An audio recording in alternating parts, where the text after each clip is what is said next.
আসসালামু আলাইকুম রহমতুল্লাহি ওয়া বারাকাতুহু। প্রিয় দেশ এবং বিদেশের বন্ধুগণ, আমরা আজকে রওনা হয়েছি নীলফামারী জেলার ঐতিহ্যবাহী একটি জায়গা, তার নাম হচ্ছে কুন্দপুকুর মাজার।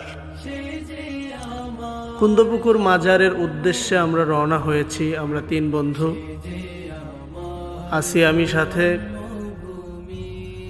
এমডি আব্দুল নূর গিফারি, সাথে আছেন আমাদের বড় ভাই এমডি আবুল বাশার সাহেব, এবং আরও সাথে আছেন এম বাপ্পি। প্রিয় ভাইরা আমার, আমরা যেই জায়গায় যাচ্ছি খুব চমৎকার একটি জায়গা। তো রাস্তায় যে এত সুন্দর সুন্দর দৃশ্যগুলো আমাদের চোখে পড়েছে, আপনারা নিজের চোখে না দেখলে বুঝতে পারবেন না। দেখতে পারতেছেন, এই তো হচ্ছে আমরা প্রায় চলে আসছি কুন্দপুকুরে। ওই তো দূরে দেখতে পারতেছেন নীল রঙের বিল্ডিং, সেটাই হচ্ছে কুন্দপুকুর মাজার।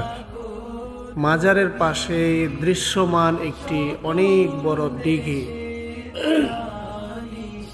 অনেক বড় একটি দিঘি, সেটা খুব চমৎকার। সেখানে গিয়ে আমরা দেখলাম আমাদের কিছু জেলে ভাইয়েরা মাছ মারতেছে। মাছ মারার দৃশ্যটা খুবই দেখার মতো একটি। দেখেন প্রিয় ভাইয়েরা, কি সুন্দর অনেক বড় পুকুরের মধ্যে মাছ ধরতেছে।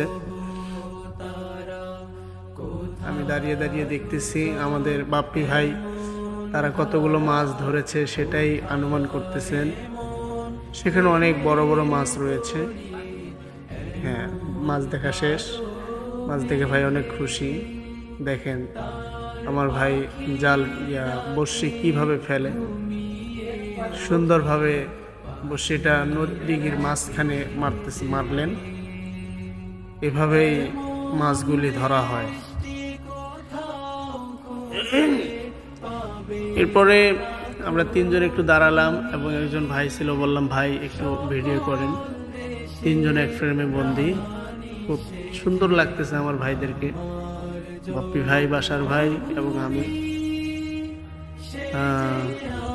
আমরা কথা বলতেছি, ভাই অনেকক্ষণ তো দেখলাম, এখন রওনা হওয়া দরকার। আর মাজারটা একটু আমরা ঘুরে ফিরে দেখলাম।